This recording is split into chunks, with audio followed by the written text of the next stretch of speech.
नमस्कार, मैं हूं आपके साथ छाया चौधरी। कुंडली 2025 की।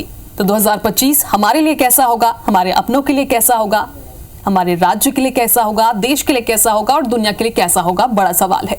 क्या 2024 में जिन बीमारियों से हम जूझ रहे थे उन्हीं से हमें फिर से जूझना पड़ेगा? क्या जो युद्ध अभी चल रहा है वो 2025 में जारी रहेगा? ऐसे तमाम सवाल हैं जो सबके मन में है। फिलहाल हमारे साथ इन्हीं सब की जानकारी देने के लिए, आखिर ज्योतिषीय राय क्या कहती है, ये बताने के लिए मौजूद है हमारे साथ स्टूडियो में ज्योतिषाचार्य डॉक्टर दत्तात्रेय होसकर जी। पंडित जी, बहुत बहुत स्वागत है। नमस्कार।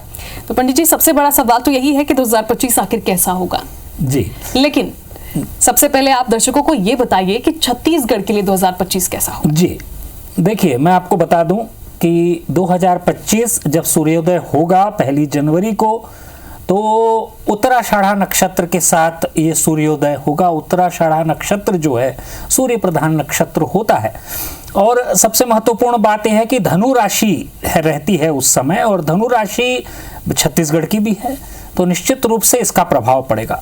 एक महत्वपूर्ण और बात आपको बता देना चाहता हूं कि जिस दिन सूर्योदय होगा 1 तारीख का, उस समय जो है मंगल नीच का होके मृत्यु भाव में बैठा है।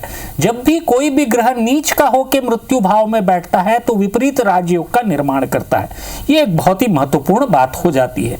सारी की सारी बातों को यदि लेकर हम देखें तो वर्ष 2025 सभी के लिए अच्छा होने वाला है। लेकिन जैसा कि मेरे से पूछा गया है कि छत्तीसगढ़ के लिए कैसा होने वाला है, तो छत्तीसगढ़ धनु लग्न की कुंडली, धनु राशि की कुंडली है, यानी कि मूल नक्षत्र की कुंडली। और आप समझ सकते हैं, मूल जब मैं आप बोल रहा हूं तो एक राज्य से पृथक होकर बना हुआ ये राज्य है सन 2000 में 1 नवंबर को। और यदि मैं उस हिसाब से कुंडली का निर्माण करता हूं तो स्पष्ट रूप से दिखता है कि बृहस्पति जहां लग्नेश है वही बृहस्पति जाके कष्ट भाव में बैठा है, यानी कि 6ठे भाव में। राज्य के लिए बहुत ही अच्छा है, आने वाला समय बहुत अच्छा होने वाला है। लेकिन एक बात थोड़े से कि सूर्य की महादशा चल रही है और कुंडली में आय भाव में सूर्य नीच का है। अब ज्योतिषीय सम्मत यदि विचारों को हम व्यक्त करें तो आय भाव में यदि सूर्य नीच का है और उसकी दशा हो रही है तो क्या इसका फर्क पड़ता है? आय का संबंध केवल पैसे से नहीं होता, आय का संबंध किसी सोर्सेस से नहीं होता, आय का संबंध मानसिकता से भी होता है कि किस तरह का मानसिक पुट जो है छत्तीसगढ़ की प्रजा के में आ रहा है। यदि प्रजा भाव की मैं चर्चा करूं तो इसका स्वामी भी बृहस्पति है जो कि लग्नेश भी है। तो यदि सारी की सारी चीजों को पे चर्चा की जाए तो निश्चित रूप से छत्तीसगढ़ 2025 में प्रगति करेगा। विशेष रूप से जून, जुलाई, अगस्त ये महीनों में तेजी से तरक्की करेगा। लेकिन पुनः एक प्रश्न उठता है कि क्या शांति व्यवस्था बनी रहेगी? एक बात मैं आपको बताना चाहता हूं कि मई, जून, जुलाई के महीने में जहां हल्की फुल्की नमी आती है उस समय छत्तीसगढ़ में विशेष रूप से सुरक्षा व्यवस्था की ओर विशेष ध्यान दिया जाना चाहिए। और यदि ये सुरक्षा व्यवस्था में मई, जून, जुलाई, अगस्त यहाँ पे यदि ध्यान दिया जाएगा तो निश्चित रूप से बहुत सारी कठिनाइयों से छत्तीसगढ़ बढ़ जाएगा। पंडित जी, अब बात आती है मध्य प्रदेश की। जी, तो मध्य प्रदेश भी क्या आगामी दिनों में तेजी से विकास की ओर बढ़ेगा या फिर कोई समस्याएं हैं 2025 में? जी, छत्तीसगढ़ की यदि मैं मध्य प्रदेश की यदि मैं बात करूं तो मध्य प्रदेश देखिए चित्रा नक्षत्र की कुंडली बनती है 1 नवंबर 1956 के हिसाब से, और हम सभी जानते हैं कि महाकौशल से अलग हुआ प्रदेश है। ये मध्य में है भारत के, वृषभ लग्न का भारत। जहां तक मध्य की बात करते हैं हम तो पुष्ट होता है ये प्रदेश। जहां तक कृषि की बात है, जहां तक खनिजों की बात है, सभी में संपन्नता आती है। यदि भूमिगत मेदिनी की हम चर्चा करें तो निश्चित रूप से मध्य प्रदेश एक बहुत ही महत्वपूर्ण राज्य है भारत का। लेकिन चित्रा नक्षत्र है, चित्रा नक्षत्र कन्या राशि में आता है। इसके प्रथम और द्वितीय चरण जो है कन्या राशि में आते हैं और उसी चरण की कुंडली है मध्य प्रदेश की। और कन्या राशि का स्वामी बुध होता है और अभी बुध ही की महादशा चल रही है, बुध की महादशा और वही राशि का स्वामी। तो निश्चित रूप से यदि मैं देखूं मध्य प्रदेश की कुंडली में गजकेसरी योग का निर्माण होता है 10वें भाव में, लेकिन केतु जो है वो 6वें भाव में है और 6वें भाव का केतु निश्चित रूप से कुछ चीजों को लेकर परेशान करता है। जहां तक मैं आपको सूर्य की यदि दशा की बात करूं, बुध की दशा की बात करूं, तो ये सारी की सारी स्थितियां मध्य प्रदेश के प्रगति के संकेत तो देती हैं, लेकिन प्रजा में सहमति असहमति को लेकर बार बार एक स्विंग आएगा। प्रजा जो है कुछ समय राज्य की स्थिति को लेकर हो सकता है फेवर में हो, और वर्ष के उत्तरार्ध या मध्य उत्तरार्ध में प्रजा जो है वो किसी बात को लेकर आंदोलित भी हो सकती है। तो इस बात का विशेष रूप से प्रशासन को, राजनीतिक लोगों को ध्यान देना पड़ेगा। जहां तक मध्य प्रदेश के उत्तरी भाग यानी कि बुंदेलखंड इत्यादि की मैं चर्चा करूं, तो यहां की प्रजा में किसी तरह की कोई अशांति का प्रादुर्भाव मतलब 2025 के उत्तर काल में, मतलब अगस्त सितंबर अक्टूबर में हो सकता है। इसको लेकर विशेष रूप से ध्यान दिया जाना चाहिए। शनि और राहु की युति जो है वो 12वें भाव में है। शनि और राहु की युति जब भी किसी भी कुंडली में 12वें भाव में होती है तो अतिरिक्त खर्च करवाती है, यानी कि छत्तीसगढ़ मध्य प्रदेश की शासन व्यवस्था को अतिरिक्त खर्च करना पड़ेगा प्रजा को प्रसन्न रखने के लिए, प्रजा को खुश रखने के लिए, प्रजा को अपनी तरफ करने के लिए, प्रजा में शांति के लिए। ये चारों ही बातों की यदि मैं चर्चा करूं तो अतिरिक्त खर्च होने की संभावना है। बजट को लेकर विशेष ध्यान रखना चाहिए मध्य प्रदेश के शासन को, और बजटरी यदि किसी तरह से कोई उसमें कमी आती है या कोई बेशी आती है, कोई निश्चित रूप से लोअर लेवल पे वो जाता है, तो इससे मध्य प्रदेश की शासन व्यवस्था पर किसी तरह का अतिरिक्त बोझ होने से अव्यवस्था फैल सकती है। इस बात का विशेष ध्यान रखना पड़ेगा। जैसा कि मैंने बताया, दशम भाव में गज केसरी योग है, बहुत ही अच्छा योग है। प्रदेश निश्चित रूप से प्रगति के मार्ग पर आगे बढ़ेगा, और आने वाले समय में 2026, 27, 28 यहां पर इसका ये 25 में किए गए कार्यों का प्रभाव पड़ेगा, और मध्य प्रदेश की प्रजा में संतुष्टि बनी रहेगी, ऐसा दिखाई पड़ता है। बात आती है कि 2025 कैसा होगा स्वास्थ्य के क्षेत्र में, शिक्षा के क्षेत्र में, शासन की दृष्टि से ओवरऑल अगर देखें तो 2025 इंडिया के लिए कैसा होने वाला है? जी, मैं बात करूं भारत की, तो भारत हम सभी जिस देश में रहते हैं गर्व महसूस करते हैं। जैसा कि आपको कहा गया कि प्रगति के पथ पर अग्रशील है भारत। वृषभ लग्न की कुंडली है, वृषभ लग्न की कुंडली और कर्क राशि की कुंडली है, पुष्य नक्षत्र है, और पुष्य नक्षत्र का स्वामी शनि होता है। यदि मैं चर्चा करूं शनि के वर्ष के मध्य में 29 मई को 2025 को शनि अपना स्थान बदलकर जो है मीन राशि में आ जाएगा। मीन राशि जो है भारत की कुंडली में आय भाव पे बैठी है। निश्चित रूप से जीडीपी में ग्रोथ होने वाली है, प्रगति होने वाली है, भारत निश्चित रूप से प्रगति करने वाला है। लेकिन चंद्र की दशा और मंगल की दशा, सितंबर तक चंद्र की दशा है, उसके बाद मंगल की दशा प्रारंभ हो रही है। एनर्जी के सेक्टर में भारत कमाल करने वाला है आने वाले समय में, यह दिखाई पड़ता है सितंबर के बाद। जहां तक ई व्हीकल की बात है और अन्य इस तरह के चिप्स के निर्माण की बात है, भारत इस दिशा में बहुत तेजी से प्रगति करने वाला है, क्योंकि मंगल इसका कारक होता है। इमोशनल निर्णय नहीं लिए जाना चाहिए शासन के द्वारा, ऐसा कुंडली कहती है। किसी भी तरह के भावनात्मक निर्णयों से शासन को बचना चाहिए। यदि भावनात्मक निर्णय लिए जाएंगे तो निश्चित रूप से देश में अव्यवस्था फैलने की संभावना बनती है।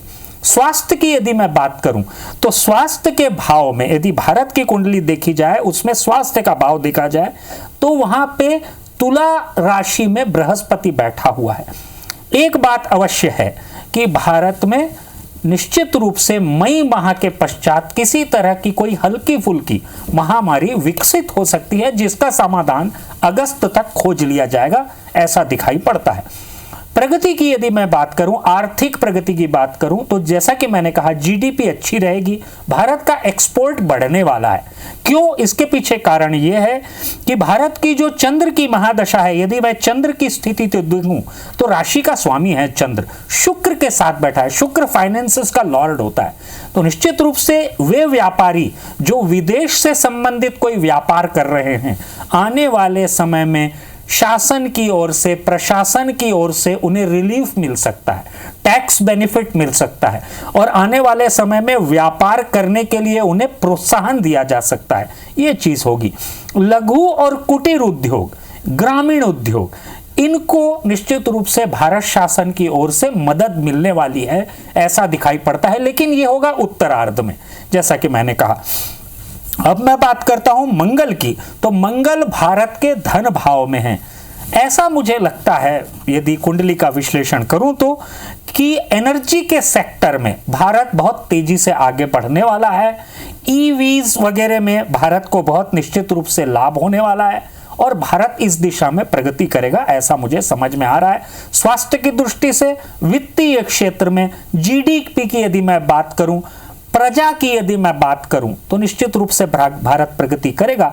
लेकिन जैसा कि मैंने कहा, इमोशनल निर्णय नहीं लिए जाने चाहिए। भावनात्मक निर्णय के कारण प्रजा में अशांति फैल सकती है अप्रैल के बाद, तो इस बात का विशेष रूप से शासन प्रशासन को ध्यान देना चाहिए। नक्सली समस्या में कमी आती हुई दिखती है, लेकिन फिर भी मई से लेके अगस्त सितंबर के मध्य में शासन को, प्रशासन को इस बात का ध्यान देना पड़ेगा कि नक्सली समस्या को हल्के में न लिया जाए, अन्यथा ये देश के मध्य भाग में किसी तरह की विपत्ति की स्थिति का निर्माण मई से लेकर अगस्त के मध्य में हो सकता है। बाकी देश जो है प्रगति करेगा 2025 में, 2026 में, ऐसा मुझे समझ में आता है। तो पंडित जी, अब बात करते हैं विश्व की, कि आखिर 2025 पूरे विश्व के लिए कैसा होने वाला है। बीमारियों के क्षेत्र में अगर बात करें, युद्ध के क्षेत्र में बात करें, स्पेस के क्षेत्र में बात करें, हालांकि रूस कह रहा है कि उसने कैंसर जैसी बीमारी के लिए अब इलाज भी ढूंढ लिया है, तो क्या ऐसी कुछ और उपलब्धि इस पूरे दुनिया को मिलने वाली है 2025 में? जी, यदि मैं विश्व की चर्चा करूं, देखिए शनि जो है विशेष रूप से मई के माह में अपनी स्थिति बदलेगा, गुरु प्रधान राशि में जाएगा। अब गुरु प्रधान राशि में शनि के पहुंचने का तात्पर्य क्या होता है, इसको समझना चाहिए। गुरु प्रधान राशि यानी कि पद, प्रतिष्ठा, अपनी सीमाओं की रक्षा, सीमाओं को लेके गर्व इत्यादि, अभिमान, स्वाभिमान इत्यादि की बात आती है यदि मैं मीन राशि की बात करता हूं। लेकिन शनि की यदि मैं बात कर देता हूं तो बात आती है जिद्द की, बात आती है वायु तत्व की, यानी कि किसी भी तरह से गलतफहमी में रहने की। युद्ध चल रहे हैं विश्व में, दो जगह अभी हम देख रहे हैं कि युद्ध चल रहे हैं। सीरिया में भी अशांति है, इजराइल और फिलिस्तीन को भी लेकर अभी तक अशांति बनी हुई है, रशिया और यूक्रेन में भी अशांति बनी हुई है, और भी दूसरी जगह अजरबैजान और आर्मेनिया को भी देखें तो यहाँ पे भी अशांति है। इसके पीछे कारण जो भी हैं उनका समाधान आने की संभावना बनती तो है 2025 के मध्य में, 27 मई के बाद।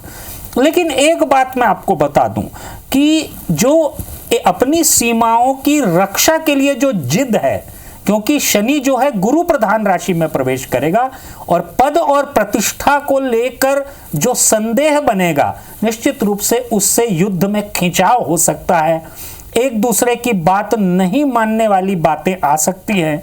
लेकिन जहां तक भारत की बात है, भारत की मध्यस्थता से ये सारी के सारे समस्याओं का समाधान होगा।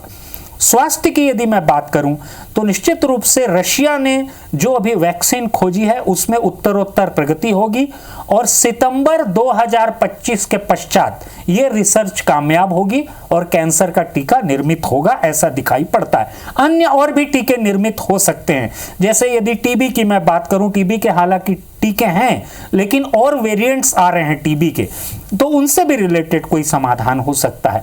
यदि मैं प्रगति की बात करूं, अंतरिक्ष क्षेत्र में आने वाले समय में प्रगति की बात करूं तो सुनीता विलियम्स जो है मुझे दिखता है अप्रैल के आसपास या अप्रैल मई में पृथ्वी पर लौटने की संभावनाएं हैं, बशर्ते किसी भी तरह की कोई तकनीकी चूक न हो। इस बात का विशेष ध्यान रखा जाए क्योंकि मंगल का उस समय प्रभाव बना रहेगा। वैश्विक प्रगति की यदि मैं बात करूं तो इलेक्ट्रॉनिक्स व्हीकल, इलेक्ट्रिकल व्हीकल्स और इलेक्ट्रॉनिक चैलेंजेस में जो है विश्व जो है सफल होने वाला है और आने वाले समय में पेट्रोलियम उत्पादों में कमी आने की संभावनाएं दिखती हैं, उसके क्षीण होने की संभावनाएं दिखती हैं। इस पे भी मंगल का प्रभाव होने की स्थिति बनती है। और जहां तक प्रगति की बात है तो भारत विश्व में विश्व गुरु की भूमिका दिखाने जा रहा है सितंबर अक्टूबर के बाद, ऐसा मुझे समझ में आता है। जी पंडित जी, बहुत बहुत धन्यवाद आपका इन तमाम जानकारियों को हमारे साथ साझा करने के लिए। जी नमस्कार। तो देखिए, ऐसा होगा 2025, यानी कि 2025 सभी के लिए अच्छा ही होने वाला है, लेकिन थोड़ी सावधानी जरूरी है। फिलहाल अभी के लिए इतना ही, मुझे दीजिए अनुमति। नमस्कार।